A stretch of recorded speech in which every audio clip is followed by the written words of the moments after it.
From the Sleep Number Studios, TomBarnardShow.com with co-host Catherine Brandt, Alex Brandt Bernard Rasmussen, Andy Brandt Bernard, Mike Molina, Dana Gould Bernard, how about Charles Kreischer III? Thank you. That was very good, actually. We'll be back in 90 seconds to kick off part 2, if I can talk, because it's one of those deals. Well, you got a big break when Jay was on. I did. Yeah. Honest to God. You didn't have to talk. Back in 90 seconds, our special guest, Dana Gould, just joining us. I'm so excited to be here. I'd like to take over right now, Tom. I just want to do an intro. And then like we can stop Dana Gould wrote for The Simpsons for, what, 15 years? 7. But you were a supervisor or a consulting producer for another 7, correct? No, I was there. Well, I don't know. I started in 2000 and I left before the end of the decade. That's all I know. It's all a blur. There's no seasons. He's a legend to all comics. I think all comics beyond respect you. And I'm going to tell you a story you don't know about you is I remember being in the back of the Improv when you left The Simpsons and you started getting back into stand-up. And I was sitting around a bunch of comics, and I want to say Louis C.K. was back there. I remember this because I said something uncomfortable to Louis about, how come you don't have a show? And I oh, God. Yeah, I've never really had a good run-in with Louis. Every interaction's been... Can't imagine that going poorly. Louis, do you like Dane, Louis? I think he's good. So thank you very much. Oh, he's got a beard. There was Dana sober, and by the way, I'm not done yet. And then I'll leave. We have water. We have water. And so we can have water. I'm in the back of the club with a bunch of comics, a bunch of highly respected comics, and everyone has this fever pitch about them, like Dana's stopped doing TV, he's back into stand-up. That night you said a joke. I don't remember the joke per se, but I know you did an effeminate voice to punch the joke, and then you dissected why you did the effeminate voice. It was so genius, and I'm sitting in the back with literally dudes that make easily so six much figures, more money than I do, and they're watching him and it was like the joke was okay, but you dissecting the joke was why everyone was there to watch. And I was like, oh my God! Now at that same show you talked about anxiety, depression, being on meds, and now that's very commonplace for comics after podcasting started. This is clearly probably 3 years, 4 years before podcasting started. Right. Now it's something we're all talking about, but you were a forerunner in that. And I swear to you when I say this, I started going to therapy 3 weeks ago. And because of guys like you, guys like the happy mental illness happy. Paul, I had him on my podcast. It's fantastic, but it really is. I read your thing you wrote about Robin Williams when you wrote it, and it was just so touching and so poignant and so brilliant that I'm so honored to be in a room with you. And thanks. Like I said, I walked past you today and didn't realize. I just was talking to my phone about David Duchovny, and I got in the car and I heard you on the radio, and I was like, dude, I just missed Dana Gould.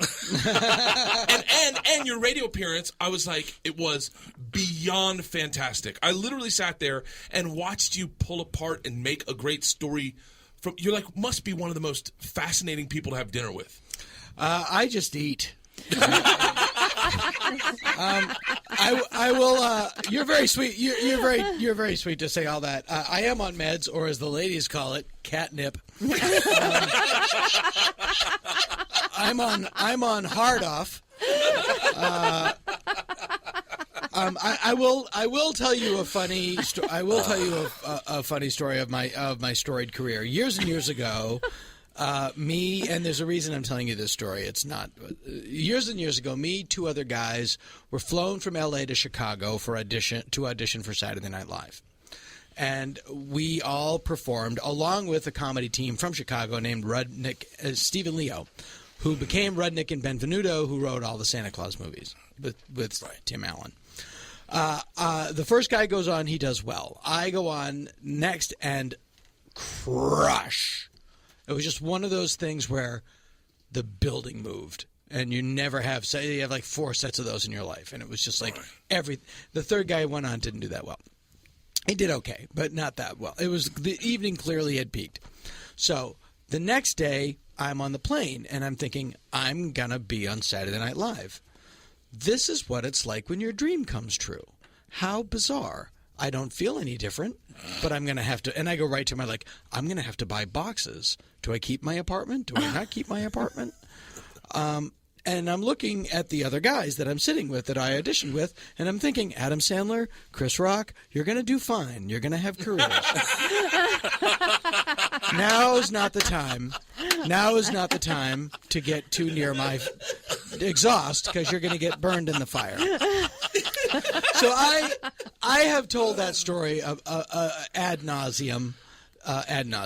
Years later, my ex-wife, who at the time was my wife and was an executive at HBO, went to New York and saw Chris Rock in a play. And afterwards, they're talking. Chris Rock says, how's Dana, blah, blah, blah. My wife comes back from New York and goes, you know that story you tell about auditioning for Saturday Night Live with Chris Rock? And I go, yeah. She goes, it's true!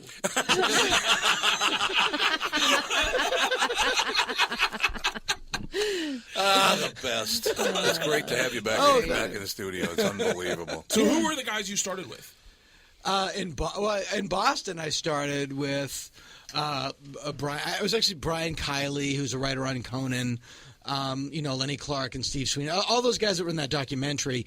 Louis and Mark Maron were a little bit. Louis, Mark Maron, and David Cross were a year behind me. I was pretty established when they started to work. I've in between waves. I have a weird career. But I started very young. I started at 17, and I was just good early. So I moved along early. So people like Seinfeld and Bill Maher and Larry Miller and all those guys think that I'm with them because I middled for all of them on the road. Right. But then people like Patton and Louis C.K. and Mark Maron, they all think that I'm with them because they middled for me on the road. Right. So it's I'm sort of between both, which is nice. You have a reach on both sides. I consider myself peers of Mark and Louis and those guys because they're all my age and we're all friends. Yeah. I could talk to him for hours. I really do want to have you on my podcast. It's so boring. No, it's not. It's not because here's the most fascinating thing about you. And you don't know the most fascinating thing. And you never will. We were talking about this about Dave. A lot of stuff happened in Berkeley, man. You have that brain that as you walk by things, you're automatically writing jokes about it. Like when you talked about Sunset and Gower today, or Santa Monica and Gower, yes. I know that you drove through that and you went, oh, that looks like sad, like in your head, and just wrote it very quickly, and there's no pen to paper, that's just you going, let me remind myself of this. Well, here's a joke I just thought of.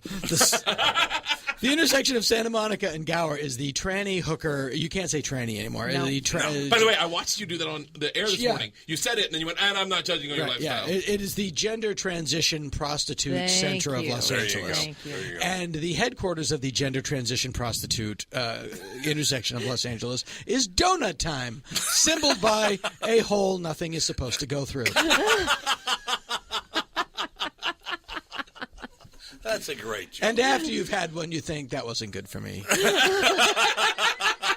I know we are in a delicate time. I will say that my eyes have been opened by the Bruce Jenner.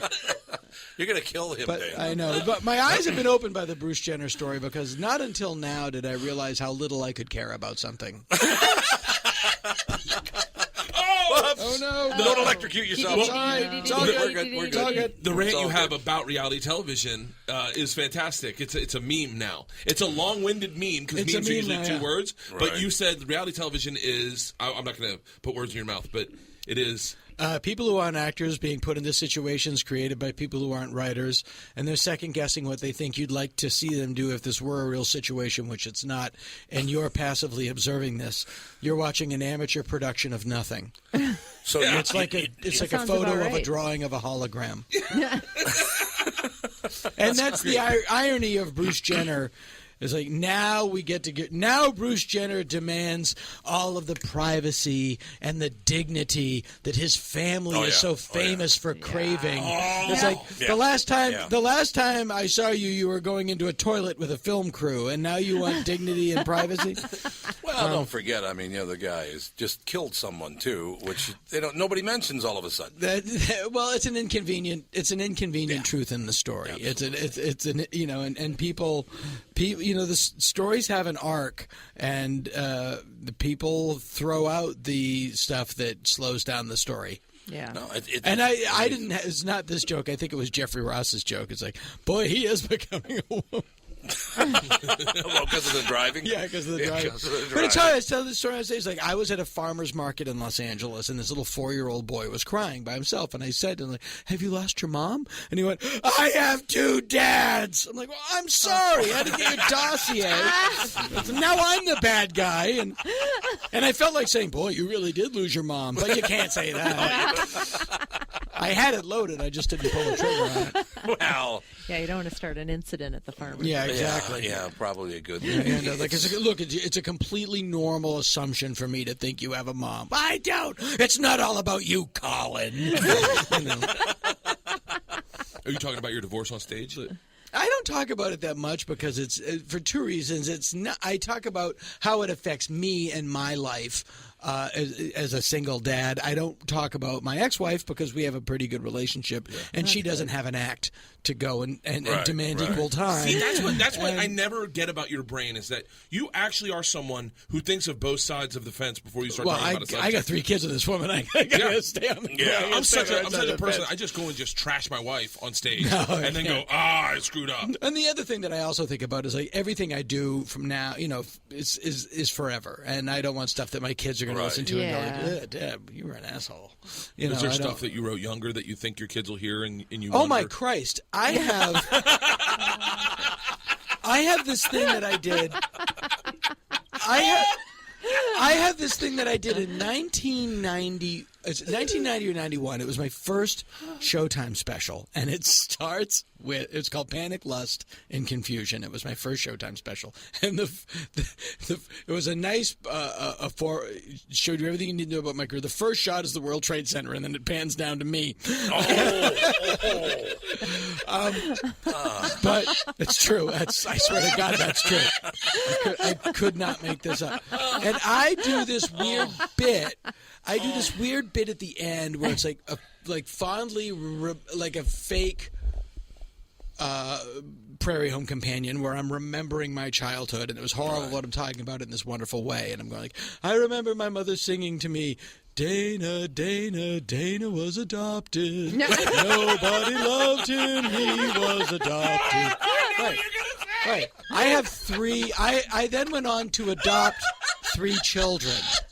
I now have 3 adopted children, and I'm gleefully singing that I'm gleefully singing that my parents didn't love me, so I was adopted, and my kids are gonna There's no way I'm gonna keep that from them. No, Nothing is funnier in that special than my hair. Other than your hair? At the time, yeah, that was a lot of hair. Hey, Dan, I got to tell It was you the end of something. the 80s, early 90s. There was some poofy stuff. God. I swear to God, it's been a hell of a week on this show. It's just You've had unbelievable. a busy week. Honest to God, Steve Sciaripico starts the week on Monday by talking about what a fucking asshole Robert De Niro is, and he wouldn't stop. Yeah. We're laughing about that. I imagine that really hit De Niro hard. Oh, I'm sure it did. Very He's upset. probably, Is he still big? Is he losing weight? Did he lose Steve? weight? Yeah. He did. He lost, I think, 50 pounds or 60 pounds or Good. something. Because that was a fat suit on The Sopranos for a while, I think. Oh, I didn't know that. Yeah, on The Sopranos. Oh, I I did mean, not he was know always that. a big guy, but Yeah. on The Yeah. Sopranos, it was a Big fat guy. suit. It was really, really Yeah. big, yeah. He banned me from the Riviera Hotel. Yeah, he worked at the Rev for Yeah, many he years. banned A me comic. from- Why did he ban you? Banned you. I'm not a Vegas act. That's true. That's a good See point. what you just said about dissecting the joke. I'm not a Vegas And act. it was me and a juggler named Daniel Rosen, and he had he's a nice man, but he drove me bananas, and he was like a clean cut guy from like a white, wealthy Republican family that wears a biker jacket, Oh, but yeah, it's yeah, pristine. yeah. You know, it's like anarchy at Macy's. Wait. So he No, I had can't a with it. shill. Bert has to eat now. He had a shill in his act where at one point he asked the audience for like the name of a city, and his wife would always shout out the name of the city, so he had all the jokes about it. And he would do the thing like he would do the same fake mistake every night. Oh, yeah. Like, let me pick up my penis. I mean, my juggle. You know, just everything I hate. Everything I hate. I do hate that, too. So I can't made even this tell you. point of Everything starting I to talk hate. to his wife as it was getting into the point where she had to shill. I like it. So where do you guys living now? You live in Buffalo? was like, it's just like, and she would like try to be polite, but I can't right now. Right, and then.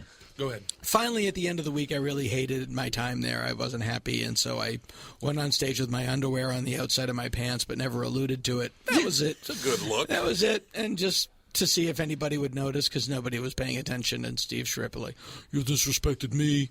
And I'm like going, yes. Steve, like, you disrespected the Riviera? And I'm like, yes. Yes, I did. Everything you're saying was my intention. It's like, we're in vicious agreement. They either tore it down or they're tearing it down because of you, right? Yeah, exactly. Yeah, it's your fault. Yeah. There's no question about that. Yeah. Yeah, it's just been bizarre. It's Jay Thomas, just before you got here, was lighting up David Letterman like there was no tomorrow. Yeah. It was unbelievable. Yeah. You've worked with David I Letterman? did. And I've worked with Jay Thomas. And you worked with Jay Thomas. Yeah, I was on a sitcom called, I am like talking to a tree. Back in the 40s, there was a sitcom called Working with Fred Savage. I remember that There's sitcom. one, and I was on that cast. That wasn't too long. What was that, like 2004? 97. No. 98. Yeah.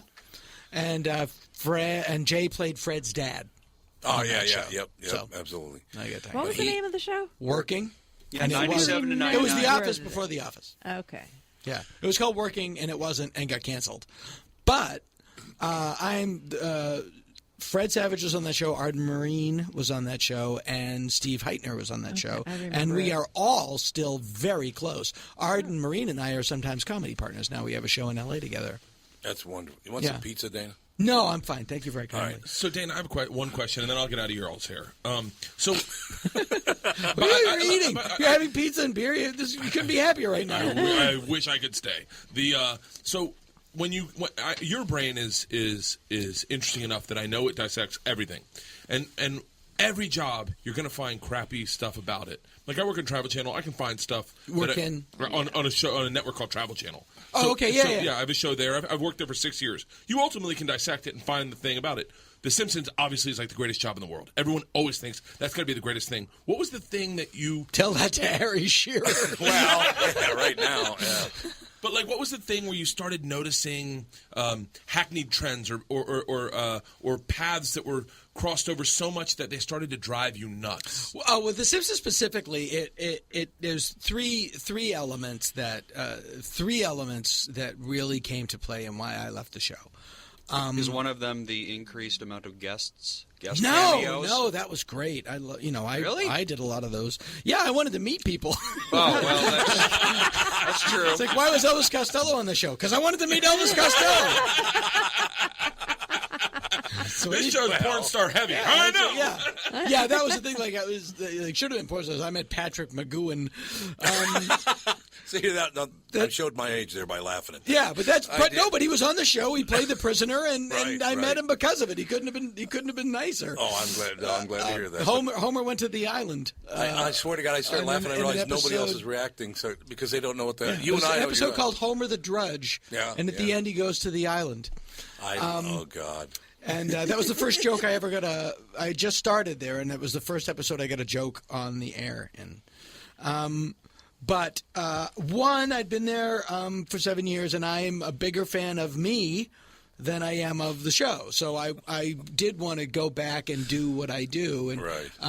Was there a point, and not to stop you, but was there a point that you'd get a joke so good you'd save it for yourself, or did you give them everything? No, because it's not the same thing. Okay. It's not the same Okay, thing. I'm sorry, keep going. No, Eat your pizza, we're just Bert. talking. I'm obsessed. No, and I've he come is up obsessed with with you, by the way. So that's very sweet. And I've come up with I have jokes on the show that I love that weren't like massive jokes, and there are jokes in episodes that I wrote that I think are brilliant that I didn't come up with. I mean, there's it's because it's a group. My favorite joke that I wrote was in an episode called "The President Wore Pearls," where Lisa became the student body president, and it was a parody of Evita.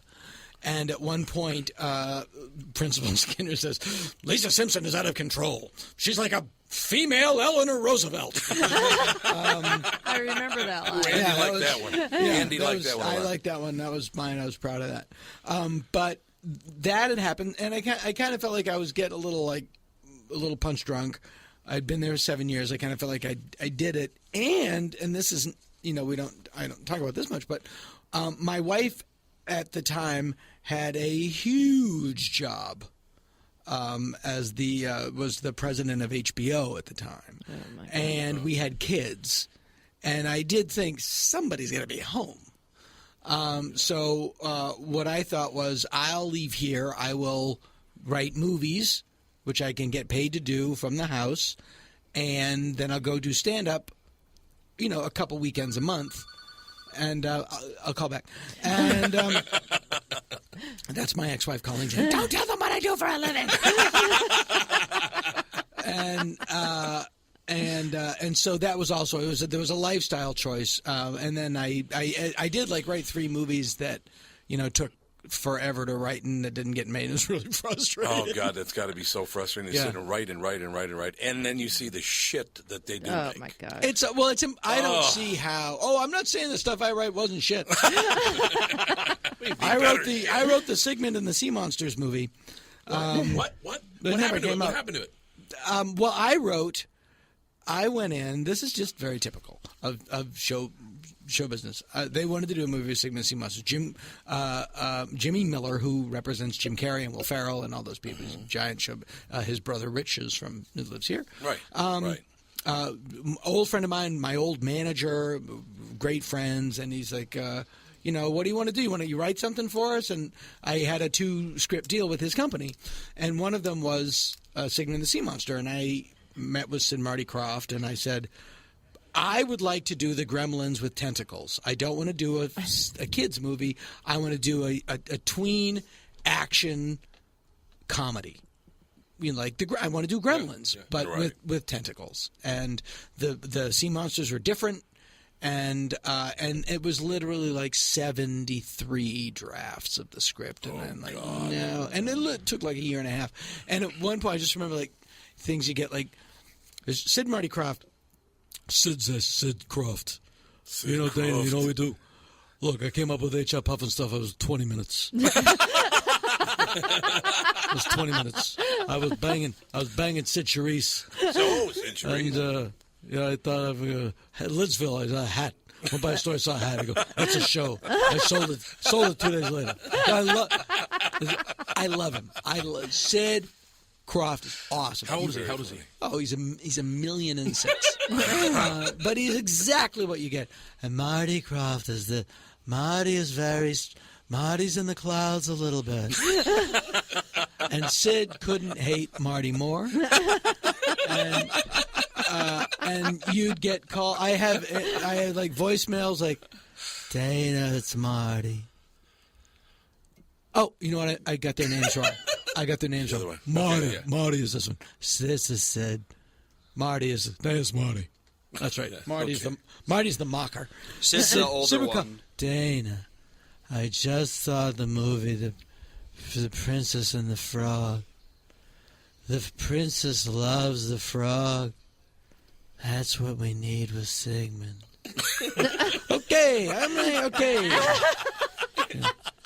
We got to take a quick script break. Is everything okay? 90 seconds. We'll do this, and we'll be right back. And then, you guys mind taking a call? Or you got to go? Well, I don't. I think. I don't need to leave, but the show I think I'm doesn't start supposed to till leave. you're Not there, if it's Sid Krofft. Do whatever you want to do. No, I don't. Well, know. yeah, Dana, yes, Sid Krofft, don't make fun of me. Hey, listen, by the way, Dana, I was talking to the man. Yeah. No, we'll find out who it is. We'll make sure. Charles Nelson Riley's a genius. Back in 90 seconds. Is that text you're sending so important that you missed your turn? Is that text you're sending so important that you ran the red light? Is that text you're sending so important you didn't see the ball coming onto the road or the child that followed? Hi, I'm Mike Bryant from Bradshaw & Bryant. When you take your eyes off the road for even 4 seconds, your vehicle travels 100 yards. That's the entire length of a football field. If you absolutely have to text, you need to pull off the road somewhere safe and do it from there. Texting and driving is against the law and can cause serious injury or even death to you and others. Now that is important. We hope you're never injured in a collision, but if you are, please contact us. Find Bradshaw and Bryant, personal injury attorneys at minnesotapersonalinjury.com. Going farther with Mike Bryant on your side, seeking justice for the injured. Bradshaw and Bryant. Tom here. For years, you've heard me talk about my friends at North American Banking Company. They have great online and mobile banking options, plus friendly employees who are always ready to help. And with their location in Maple Grove now open, it's even more convenient for me and my family. Go visit my friends at any one of their 6 Twin Cities locations or go online to nabankco.com to learn more. Why not bank with my banker? North American Banking Company, a better banking experience, member FDIC, and equal housing lender. You all have helped build MyPillow into the incredible company it is today and have trusted in Mike Lindell to give you a great night's sleep. Mike's latest incredible deal is on the Giza Dream Sheets, which you've heard me rave about before, that's for sure. These sheets are made from the world's best cotton, Giza. They are ultra soft and breathable, yet extremely durable. Right now, the Giza Dream Sheets at its lowest price ever. These sheets are 60% off, coming in as low as $39.99 with promo code TOM. This is the best. This is my favorite I've ever had on the show. Easy. What's that? I'm having so much fun. I could listen to Dana talk all day long. Do you realize that I've kind of co-hosted you? I have no problem with that. You're taking over the whole goddamn thing. I can't help it. Now, you have a wife and a podcast. I just have the podcast. No, wait, Dana, do you have guests on your podcast, or do you just talk? No, I have guests. I could listen to you just talk. I do. I have Eddie Pepitone on a lot. I love Eddie Pepitone. Brilliant. Yeah, I love Eddie. And Eddie goes. And he dresses well. He does. His car used to scare my kids. Like his old car looked like a car that was put out. Like it was on fire and they put it out and he drove it anyway. I love Eddie. And we'd do the podcast and we used to do it back when I lived in the other house. His car would be in the driveway, and my kids would come home from school, and they would walk around. It should be surrounded by police tape. Now he has a nice car. He's in London this week. He's doing a show. But Eddie's brilliant, and I love about Eddie is Eddie goes for everything. Eddie is a true improviser. Eddie leaves nothing on the table. Right. Everything he goes. What I do on my podcast is I record 2 separate interviews, edit out all the chuffa, cut them into 5 and 6 minute segments, and then I hopscotch them back and forth with music in between. Oh, that's great. You're at a party idea. Listening to 2 different conversations. Right. And then I'll have a journalistic piece that I just write and record in the middle of it. I told a story of Fatty Arbuckle this time because it was just an interesting thing that not a lot of people know. Well, that's kind of a negative part. But it's not. He didn't do anything. Oh, he didn't do it? He didn't do anything. See, I never knew that. I thought he did. He was completely innocent. Unbelievable. Unsuccessfully railroaded 3 times by the very crooked DA of San Francisco. That's the brilliant thing. I read parts of "I Am Fatty" by the guy with dude the heroin. from The Thing. Yeah, I know him. The dude from the Thing. The dude from the the guy Thing. that wrote. By the way, that's the best way. Yeah, the guy that wrote Jerry Stahl. Permanent Midnight. Ben Stiller's friend. Oh, yeah. Wrote Permanent Midnight. Jerry Stahl. And then I have another thing with Ladies John and Ennis that we gentlemen, do our engineer. another thing we do called Political Talk with 2 Guys from Boston, which is a little mini podcast, which is That's fabulous. but it takes I do one every 5 weeks. Is it for the money? It's for Yeah. the That's the name of it. Is for the money. Isn't Yeah, it? it's I'm almost not losing money on it. I'm not lying. No. This show, the first, Yeah. quite a bit. Oh yeah, tons. Yeah, I'm literally a lot of and it's my show is a ripoff of a guy in L.A. Called Joe Frank, who used to do shows on public radio where he would just tell these weird stories in a monotone with music under them. Okay. And you'd have to listen really closely, and they would get weirder and weirder and weirder and weirder. And it was in the early 90s, and he's online. You can get all of his stuff on the internet. And then it's sort of a cross between that and This American Life. I wanted it to be something unique. I wanted it to. So let's do this for people listening, and I'll tweet it out too. If you could say 3 episodes of your podcast that people could listen to and then could get hooked to your podcast, get it, and start listening to all of them, what would be your top 3, your best 3, you think? Oh, I think they're all equally good. There was I'm one. not that way. There was mine all suck. No, there's mine. I look at The one with Bill Burr is good, everybody. Yeah, there's one with if you know Barry Crimmins. There's one with. I interviewed Barry Crimmins, and that was very heavy duty. I think that episode is called Heavy Duty. That's got some serious stuff in it. That's been the most downloaded episode. But they're Mine's all always funny. with Joey Diaz. Anything with Joey Diaz. God, It gets an instant 100,000 downloads the first week, and I'm just like, literally. Wow. And then that's when I have all my meetings, and I go, I have a top 10 podcast. Yeah. And everyone's like, really? That's fascinating. Now, did you look at the podcasting format and decide what you wanted to do, or did you just start doing it and that just came out of you? No, I didn't do it until I had an idea. Okay. And then I had an idea, and I thought, I know, I'll steal Joe Frank's idea. Now we're talking. Yeah. Now we're talking. Yeah, but it did become my idea because I'm a sloppy stealer. Man, whatever. Whatever works. Who do we have on the phone, Andy? We have Mike from Blaine. Mike from Blaine. Dana Gould's here. He's I'm back. kidding. It's Sid. That's it. Sorry. I called in because... Kids love Sigmund, Dana. Go to bed, Sid. What color were the pills? I don't know. They were like yellow. Mike. Hi, Mr. Gould. Hi, Mr. Kreischer. Hi, How you doing? Hi. I was just wondering, Dana, if you'd like to talk about Up Yours Nolan. Up yours, Nolan. Nolan? Do you mean Nolan Knows Best? Yeah.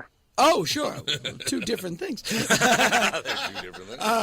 Nolan Knows Best was after I left The Simpsons, I did a special called Let Me Put My Thoughts in You that is now available on vinyl because I know where the money is. Exactly. But we're actually selling them after the show. Dan Schlazell from Stand Up Records right here in Minneapolis. Oh, he's a great dude. He's the best. He's and a great dude. Produced all my CDs on vinyl. And we're selling Funhouse and Let Me Put My Thoughts in You on vinyl after the shows at Acme Comedy Club this week here in Minneapolis, Minnesota. That was basically a very autobiographical hour about my life in The Simpsons as a parent and a husband. ABC saw it and said, "That's a show. I think that's a show." So I wrote a pilot, and it got made about what if my dad had to come and live with my wife and my kids. I played me, and my father was played by Brian Dennehy. It was perfect casting for my dad. God. And they spent $1 million, and I got it made, and they didn't pick it up. So it's just like, isn't that amazing? Keep going on. That's how it works. $1 million. Probably. It happens all the time. It happens all the time. It just finished happening last week. Oh, really? Yeah, because the pilot season just ended, and the upfronts are going on right now. But I had a great time, and I became friends with Todd Stashwick, who's a big actor who played my brother, and we ended up becoming great friends. And it's all in the journey, and it's all like I don't ever regret not getting Saturday Night Live because absolutely. I had just started dating my wife, and if I had gotten Saturday Night Live, we probably not would have stayed together because she lived in L.A. and I would have been living in New York, and I would have been inundated with shallow women, and I wouldn't have my kids. So that was a pretty good trade. Absolutely. It's all. I don't really regret stuff like that. I'm excited about whatever I am doing next. Okay, so then that's a great question. What your 5-year plan? Am I a mess? Thank you. I don't have a 5-year plan. No. But like if you could, 5-day plan. If you could plan it out, would you like to?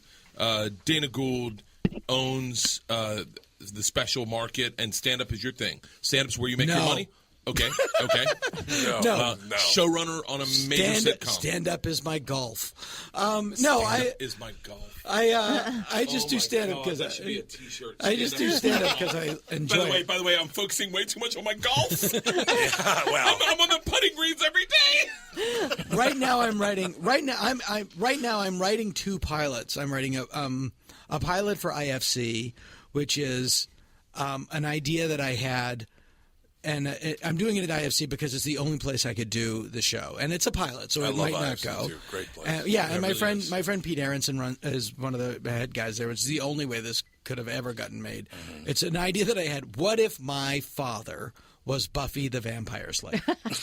Oh, fuck yes! Why isn't more shit like that out there? And it's like when I heard about Abraham Lincoln killing vampires, right. I'm like, that's what I'm fucking talking about. Right. Let's go fantasy in this bitch. Won't his first show be great tonight? But I play my dad in makeup. But the makeup is brilliant. The makeup is done by KNB Effects that do The Walking Dead. Like I can show you the photo. You don't know that it's me. I hate your brain. I hate your brain. My brain is literally treading water as you're Ryan Phillipsing. You don't want my. Michael Phelps. Sorry. You don't want my There brain. it is. You don't want my brain. Trust me, you don't want my brain. Well, we the same brain that makes the good stuff makes the bad stuff. Well, we talked about that this morning. It's very true. And then I'm trying to find a picture. And then the other thing, I'm not even sure if I should be talking about it, but I guess I am. I redeveloped the Jetsons, so I'm doing that right now as an animated series, but it's very different. They now live below the clouds in Blade Runner. In Blade Runner. Up. Yeah. So where do your ideas come from? Like, do you dream? No, I see them. Do you dream though? Yeah, I dream, but it's Do you have good dreams? it's mostly a lot of dreams about donut time at Santa Monica and Gower.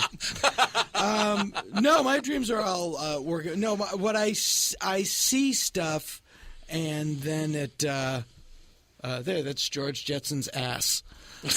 Well, thank you. I see stuff, and then I just describe it. Ooh, that's great. Because I feel like I wrote for a while off of mishearing things.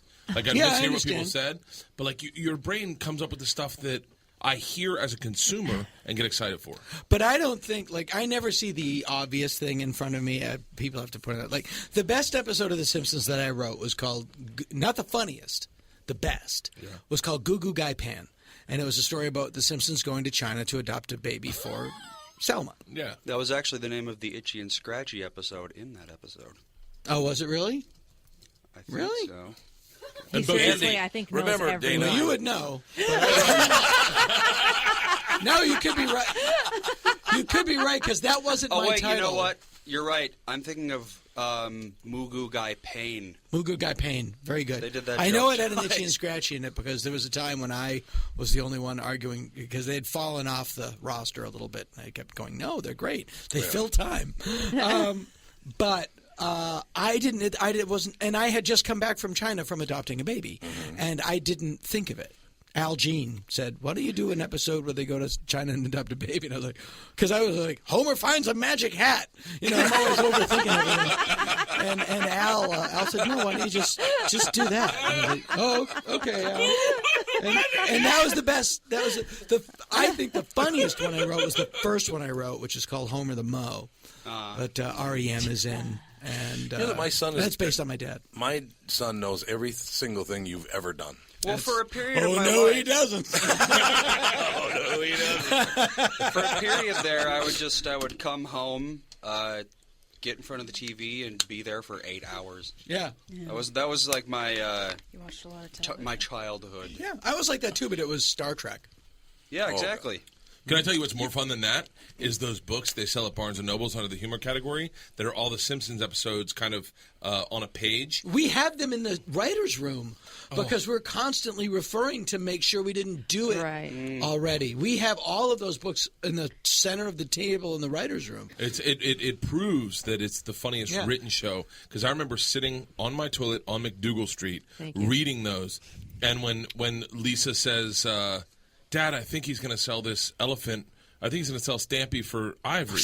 And he goes, "Honey," I'm not doing Homer right. Why would a guy with ivory boots and an ivory hat and an ivory keychain need ivory? But it's like, but it written, it's so genius. That whole show is so genius. And I have always loved Family Guy too. Like I love animation. I don't like a lot of live action comedy because it just. Yeah. I understand. Yeah, it's. Yeah. But I love, there was a fake rivalry between The Simpsons and Family Guy. I was always a Family Guy. Seth's a friend of mine. I love all of those guys. Yeah. Alex Sulkin and all those guys are the best. And I'm a huge fan of Bob's Burgers. If Andy you are Kindler. not into Bob's Burgers, I've never gotten you into got to get into Bob's I'm Burgers. getting into it tomorrow. Tonight. Andy Kindler is so funny. so talented. He is one of the most underrated comics. He's great. And beyond. Kristen and the voice work on that show. John Benjamin is amazing. Yeah, Kristen Schaal is amazing. Amazing. Gene. I'm blanking his name. Gene Wilder. No, Upshaw. Upshaw. Simmons? No, it's not Gene. The characters. I'll think of it in a second. But Mean Gene, the dancing machine? No. Yes. Gene Belcher. No, hang on. Well, it's the characters. Yeah, that's Gene. The character's Gene. And I'm just blanking on his name because I have Eugene Alzheimer's. Merman. Thank you, Eugene Merman. Oh. There's a voice on it. Kristen Shaw's brilliant. It's just such a great show. It's really a funny show. And that's Venture Brothers, too. Like, that stuff just makes me happy. Yeah. Like, the Venture Brothers kills me. Do you laugh You like out loud? Adult Swim, then? Yeah, totally. Yeah. I love Adult I Swim. love some of Adult Swim, and a lot of stuff is geared towards stoned 17-year-old kids. Very and much Yeah. so, yes. I suppose that's true. Like, The I tried surrealism? I tried to watch Squidbillies, and I'm like, okay. Or I can go through the closet and throw out the old coat hangers. I get as much. Okay, here I'm gonna ask the question that's probably this is the comedic N-word, just so you know. What about Tim and Eric? I enjoy them. Do you laugh out loud? No. No, I don't. I like them. I like them too. And I appreciate what they're doing. Yeah. But I'm not laughing the way I laugh like at Zach. When Zach does his stand-up or Zach does anything, and I have laughed out loud with them, but like I just always wonder, It depends. I mean, it's hard to reinvent the wheel if you don't have a wheel to compare it to. Well, that's true. You know what I mean? But it's true. No, it's it's like a good point. I need to be on Earth first for that to happen, and then once it's like, but I love Monty Python, so it's all personal taste. It's all personal taste. It's funny. I don't like this term because I'm a grown man, but my girlfriend is not in show business at all. She's a pediatric nurse, but she's like, my sister and I went to Vegas and we saw Frank Caliendo. We thought he was great. I'm like, good. I'm glad. We were listening to Dane Cook and we thought he was funny. Great. You don't have to share my taste. It's just like I'm not like okay. Why are you dating a high schooler, though? She got me into Bob's Burgers. Like she got a great sense. She has an amazing sense of humor. Don't Google my stand-up before you do my podcast. It's very lowbrow. But she loves my wife's favorite comic's Jimmy Schubert. Just randomly loves Jimmy Schubert. But I get frustrated because Jimmy does like one joke about he did one joke about the president having we're getting a black president. What is he gonna have? 20s on the airplane within the thing? And I was like, and my wife's doubled over, and I'm literally like, seriously? Yeah, That's very weak, Jimmy. Like Jimmy can get better. Like, Jimmy can. No, I explained to my girl. I was like, look. Dane Cook isn't really a comedian. He's like a motivational speaker for people whose big goal is to go to the mall and get a yogurt. That's true. This is what I fucking love about you. but she's like, but she loves like her and her sister is like Jim Gaffigan is their favorite. Right. Gaffigan's great. Gaffigan's awesome. And like, yeah, he is. they Great guy. went to see him at a casino, and he, made me look great. Like they went backstage. He's like, who's here with Dana? And they like. So I look like I'm cool to them, and and he's great. And I like stuff that's funny. That's why I loved Mike Scully, who hired me on The Simpsons. Oh yeah. Like Mike and I would talk about how much we love the Ghost of Mr. Chicken, the Don Knotts movie. Don Knotts. Because it's hilarious. It is hilarious. It's hilarious. Don Knotts is Andy hilarious. Griffith is hilarious, and if it's funny, I laugh. One of the funniest lines in the history of television is Don Knotts and the Andy Griffith Show. Hey, Barney, how much you weigh? 130, 130 and a quarter. I'm up and down. That's a great show. That's a great goddamn joke. voice. And How about that one? Wait, you do a Don Knotts impression. I did. Yes, you did. I did Yeah, on the show. I had become odd friends with his daughter Karen. Oh, really? Yeah, and so it's Don Knotts and long brown hair. It's like meeting Mick Jagger. No. No, she doesn't. She's a lovely woman. But long story longer, I was telling her, like, I think the funniest thing I ever did was when Barney had to recite, as part of his secret civil service test, had to recite the preamble to the Constitution. And he was like, and it was Barney. He's like, I know it, Ange, I know it. And he's like, all right, I'm not going to help you. Hey, I don't need any help. I'll just get you started. Just get me started, and I'm good. And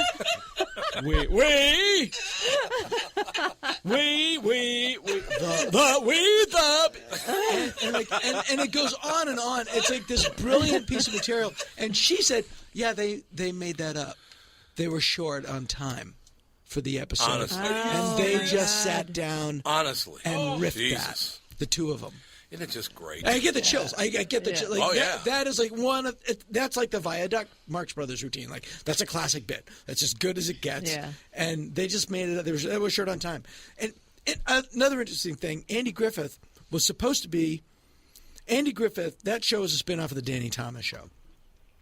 And Andy Griffith, at the Danny Thomas Show, they went to a speed trap town, and Andy Griffith is a very famous comedian. And he was like this sly Southern guy that like played dumb but was smarter than you think.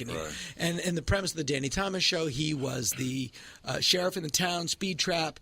Danny Thomas fought the ticket, and he was also the judge. It was just one of these great. So they go, this is great. This is a show. So they cast Andy Griffith as the star of the show. And then they hire Don Knotts.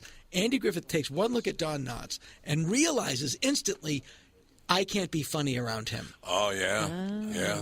And instead of what 99% of people would do, firing Don Knotts, he said, I'll do this and let him go, which is a huge thing. And it was brilliant, and it worked. But that's a really underrated thing to go like, you know what, this guy, I can't fight this. I have to it's play wonderful. Opposite this. But no one will do that any longer. Nobody. I'll do it in a heartbeat. I'm so done. I'm not even that funny. I just laugh good. You know, we do have a good laugh. Seinfeld did it. Yeah, well, that's true. Yeah, Seinfeld knew if Michael Richards is funny and I'm on screen, I also get the credit. And the money. Yeah, it's true. And the money. Yeah. That's the other part. True.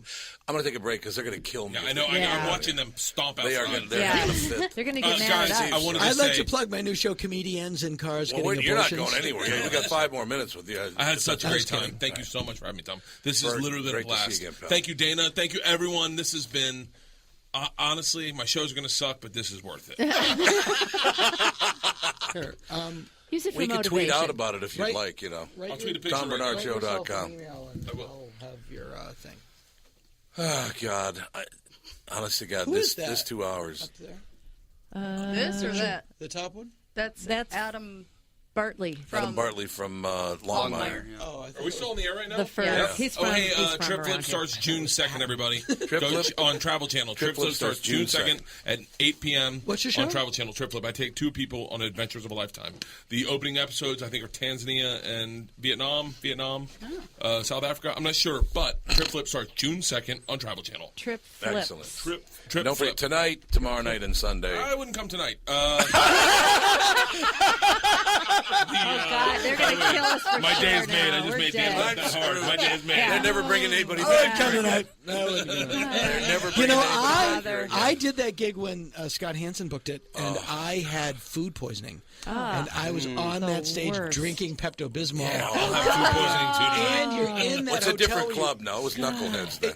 And you're in that club, and you're in that hotel. Like you can't open the windows. It's all Built a new repurposed air. hotel too. And all I wanted, I remember, like the day after, like I could only eat, like I just want fruit. I can't have anything else. There's no fruit. I had to like get Raisinets and wash the chocolate off with a toothbrush. It was just like, You know Orny Adams? I do. Yeah. You guys know Orny? Of course. The first time he played the club, and I'm not even going to mention it because Rick Brownson's a great guy. But anyway, somebody jumped off the parking ramp to their death. Yep. Oh, yeah. During his show. It was good seeing you guys. 2 shows tonight. Check the B parking lot. Yeah, check the B parking lot. All right, I'm leaving. I'll leave Bert, you guys. thanks, Thank you man. so Yeah, much. you got to get out of here. Best. Get out! I sent you the email, Dana. okay, please do. We'll take a break, come back, we'll wrap it up with Dana Gould. I appreciate it. From the Say, Sleep Number "Excuse me, Studios, Dana." TomBarnardShow.com. When you go to a restaurant, you expect the chef to be an expert. You expect your auto mechanic to be an expert when it comes to fixing your car. You judge them both by the results of their work. Josh Arnold is an expert in investments and planning your financial future. Josh Arnold is my expert, and he should be yours, too. I talk to Josh every week, and he understands the market and the economy, and he knows how to plan for your retirement. Don't put it off another day. The man with your plan is Josh Arnold. Call Josh now for a no-obligation 48-minute evaluation. You've got nothing to lose, and you'll have an expert planning and managing your financial future. Call Josh at 952-925-5608. That's 952-925-5608. Investment services offered by Josh Arnold Investment Consultant, LLC Security Investment Advisor. Past performance is no guarantee of future results. All investments involve risk. All comments and opinions are Josh Arnold's and do not constitute investment advice. Tom Barnard is a paid endorser. It's been a hell of a week, and what a great way to wrap up the week having you in studio. Oh, yeah, it's Friday. Every time you come here, for some reason, there's this magic thing that happens. Last time, like I said, it was Gilbert. Oh, that was the best time I've ever had on an interview. Oh, it's just amazing. So Gilbert and I are on this weird chain, like email chain. Yeah, you told me about that. Yeah, it's like with Drew Friedman, the cartoonist, Scott Alexander, Larry Karaszewski, the screenwriters, Leonard Maltin. Oh, I love Leonard. And he's a great guy. He's really good guy. And we it was just every day we'll like talk about obscure celebrities and Dwight Fry. Well, I just found a weird photo. I put it on my Tinder, not my Tinder. Everyone is on Tinder. Hey, good. I'm not. I've never been on any of them. I've never been on any of them. I get to pick up Bert Kreischer's. I put it on my Instagram, which was James Doohan, Scotty from Star Trek, and William Campbell, an actor that appeared on a couple of Star Treks, visiting old Mo Howard and Larry Fine at the Screen Actors Guild home. And it was just like the coolest thing. The reason I said Tinder was I was remembering a joke that I had about Tinder? I'm not on Tinder, but I do find it's affected my life, and that women will now just come up to me on the street and swipe their thumb to the left. And I don't even know what that means. Get out of here, guy. I just want you to know. That's how I feel about your face. Many years ago, James Doohan was on the KQ Morning Show. He was in studio. I don't know what he was in town for, but he was in town for some reason. He was in studio, and I said, I try to. Did you mention Shatner? Yes. Which I didn't know. Dumb move. Well, Dana, you're right, but I didn't know. Yeah. And all I got was, he's not a nice man. That's exactly what he said. It was hilarious. Yeah, we had him on the Ben Stiller show. Oh, my God. And Shatner had just done that very famous SNL sketch, Get a Life, move out of your parents' bed. And I walked up to him and I said, one, I told him, which was true. I was like, Scotty was my favorite character. Yeah, you're my favorite character. He couldn't have been nicer.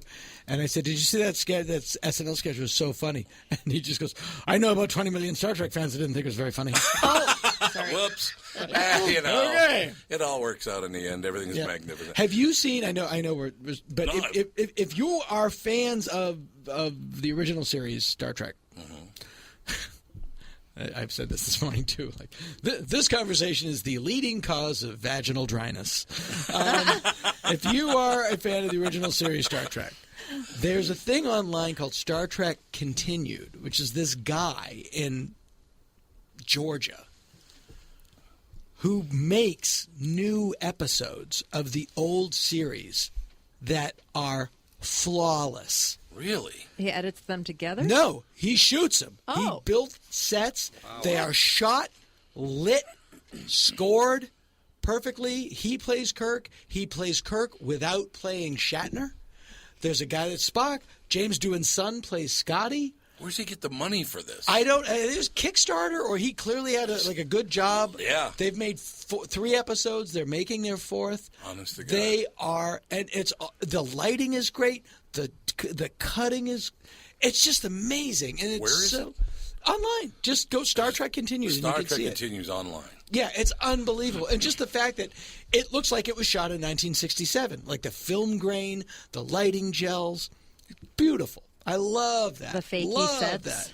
Yeah, but I love that. I know, you I do too. Yeah, so great. Hey, it all works out. I tell you, honestly, God, it's great having you in town.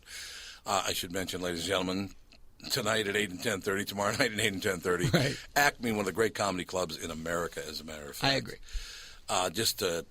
Like I said, I don't know. Every time you show up, it's just a hell of a show. I really appreciate it. Oh my God, my pleasure. Well, the great thing about that is, and as you know, doing an interview show yourself, and I talked to David Coveney about that when you had heard this morning. If they don't want to, like, if guests don't want to talk, you're pretty much you're hung. Yeah, you just got no shot. Yeah. So basically, I try not to say things like, "Well, how's William Shatner?" I try not to do that again. But Dana, thank you very much. Thank Great you. having you in, man. My pleasure. Really fun. Thanks for listening. Have a great night.